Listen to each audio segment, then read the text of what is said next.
Welcome to the deep dive. Today, we're really trying to cut through the noise around weight management. Yeah, and building healthy habits that actually, last. Hmm? We've got some interesting sources. We do. First up, there's the body key material. It looks pretty comprehensive, quite personalized. Exactly. Then we looked at a YouTube video from Coach Viva. These 2 tiny habits make weight loss stick. That one's all about small steps. Small steps, right. And the third source. That was from Real Life Wellness.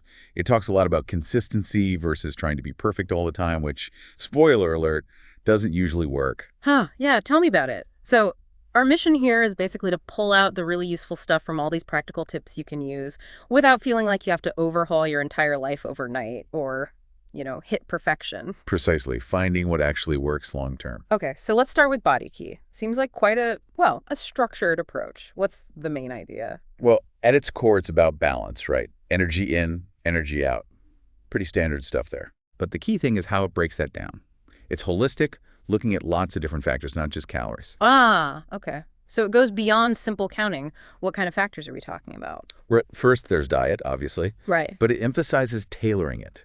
It's not just what you eat, but making sure it matches your specific energy needs and goals.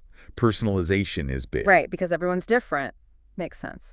What else does it get into how we eat? Yes, exactly. Eating habits are another component. Things like meal timing, apparently, that matters for digestion, nutrient absorption. It's about looking at your current patterns and maybe tweaking them for better control. Interesting. Fine-tuning the schedule, kind of. Yeah, something like that. Okay, so personalized diet, mindful habits. What's next in the body key framework? Physical activity, naturally. It uses science-backed recommendations, trying to match exercise plans to your fitness level for sustainable management. The goal is sticking with it, not some crazy boot camp you quit after a week. Right, finding something that fits your life. I also remember seeing sleep mentioned quite prominently. Oh yeah, sleep is crucial. Body Key points out it's a two-way street. Bad sleep can mess with weight management hormones. And being overweight can mess up your sleep. They talk about hormones, specifically appetite, metabolism regulators, and they give tips for better sleep hygiene. It really does all connect, doesn't it? And stress, that's a big one for habits, I find. Huge. Body Key covers that too. Chronic stress means higher cortisol, and that hormone can, it can drive unhelpful eating behaviors, disrupt sleep, and contribute to weight issues. So managing stress is presented as like a core part of the strategy. So it's really covering diet, activity, sleep, stress, anything else major? Mindset. That's the last big piece they highlight. Yes, often overlooked. Totally. Body Key stresses how important self-confidence and just having a positive outlook are. Believing you can actually make changes is a really big factor in whether you do. It sounds incredibly thorough. And you mentioned personalization, things like mentors, community. Yeah, that's part of their solution. Mentors, products to support the plan, and a community network. It's all designed to give you tailored support. Okay, solid foundation from Body Key. Let's switch gears a bit to Coach Viva. Her video talks about getting off the diet hamster wheel. We've all been there, right? Start, stop, regain. Oh, definitely. She nails that feeling. Her point is that life happens, work gets crazy, holidays come up, stuff throws you off. Rigid diets just break under that pressure. So what's her fix? She suggests shifting mindset. Instead of being on or off a diet, think more like a scale of effort. You adjust based on what life's throwing at you. A scale of effort. I like that. Less pressure. She talks about a get lazy habit. Sounds counterintuitive. It does sound funny, but it's clever. Get lazy means finding the minimum effective thing you can do right now based on where you are, like your body fat percentage. Yes. Start super simple, almost too easy, so you actually do it and build momentum.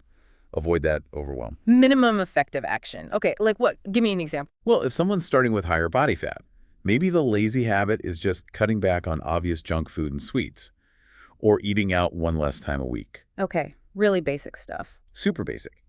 Or she suggests just track what you eat for a week, no changes, just track, see where the easy win is. Maybe it's swapping out sugary sodas. Find that one tiny thing that takes minimal effort but gives you a starting point. Got it.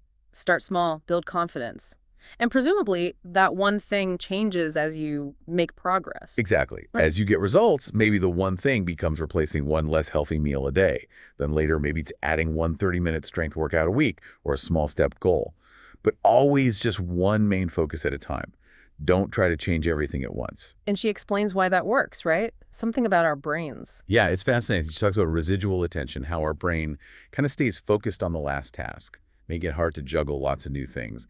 And extinction bursts. Extinction bursts. Yeah, like when you try to stop an old habit, it can suddenly flare up really strongly. If you try changing too much at once, you might trigger those bursts for all the old habits, making it almost impossible to stick to the new ones. Wow, okay. That explains why crash diets often fail spectacularly. So, besides get lazy, there's the get real habit. What's that about? Get real is about planning for those disruptions we talked about. Life happening. It's got two parts. Okay. Part one, have backup plans. When you know you can't do your main one thing busy week, vacation, what's your plan B? If your thing is home cooking, maybe the backup is grabbing a rotisserie chicken and bagged salad. Or if you're on vacation, maybe the plan is just practicing mindful eating. So, practical alternatives to keep you from completely falling off the wagon. Smart. And part two. Part two is planning how you'll ramp up again after the disruption.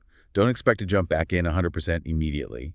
Plan small steps back. So after that vacation, maybe the ramp up is just committing to one home-cooked meal the first week back. That makes so much sense. Ease back in, don't get discouraged. It acknowledges life isn't linear. Exactly.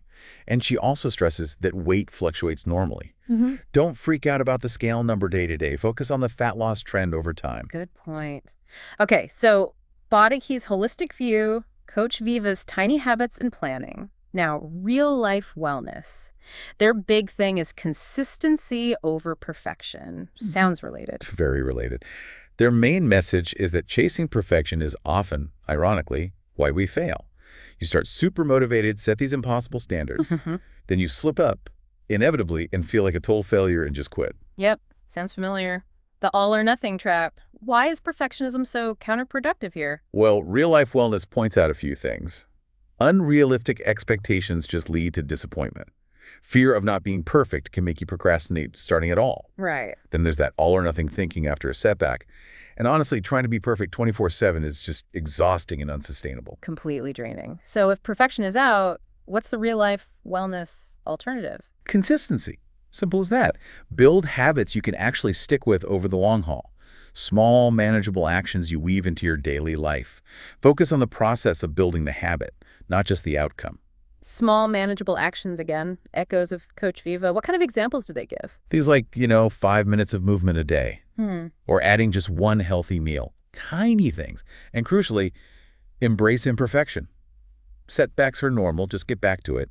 It's those small, consistent wins that build momentum. Like compound interest for your health. How do they suggest making consistency?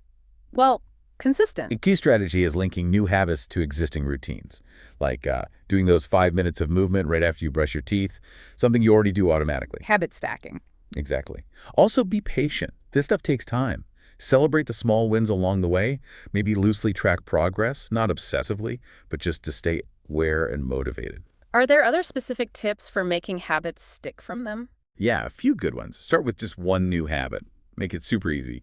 Remove friction. Set realistic goals. Yeah. Connect the habit to your values. That gives it meaning. Okay. And I like this one. Reward the effort of being consistent, not just the perfect days. A rewarding consistency, not perfection. That feels much more achievable. They also mention products sometimes helping with consistency. Right. Like having convenient, healthy options, maybe a meal replacement shake for a crazy morning, or vitamins if your diet's a bit off, can make it easier to stay on track when life gets hectic. It simplifies choices. Okay, so we've got Body Key's big picture, Coach Viva's small habits and planning, and real-life wellness hammering home consistency. If you had to boil it all down, what are the main takeaways weaving through all three? Well, first, weight management is complex. It's diet, activity, sleep, stress, mindset, the whole Body Key picture. It's not just one thing. Second, and this comes through so strongly from Coach Viva and real-life wellness, sustainable change comes from small, consistent actions. Forget perfection. Focus on showing up. That one small thing idea is powerful. Definitely. And Coach Viva's point about planning for disruptions feels really critical for making it last. Absolutely. Being realistic about life. And real-life wellness adds that integrating habits into routines makes them stick better. Habit stacking, making it easy. And finally, it's all got to be individualized. Finding your one thing, like Coach Viva says, that works for you right now and adapting as you go. Body Key's personalized approach fits here too. It's not one size fits all. So the big message seems to be breathe out, let go of the perfection pressure, and just focus on small, steady steps that actually fit into your real life. That sums it up pretty well. Progress over perfection. Consistently. This has been really insightful. It feels less daunting when you frame it that way, consistency over these grand, perfect gestures. So for you listening, maybe the takeaway thought is this. What's one small, genuinely achievable change you could make this week based on what we've talked about? Just one. How might focusing on consistently doing that one thing, instead of trying to change everything, shift how you approach your wellness journey? It really might be about those small steps adding up. Thanks for taking this deep dive with us.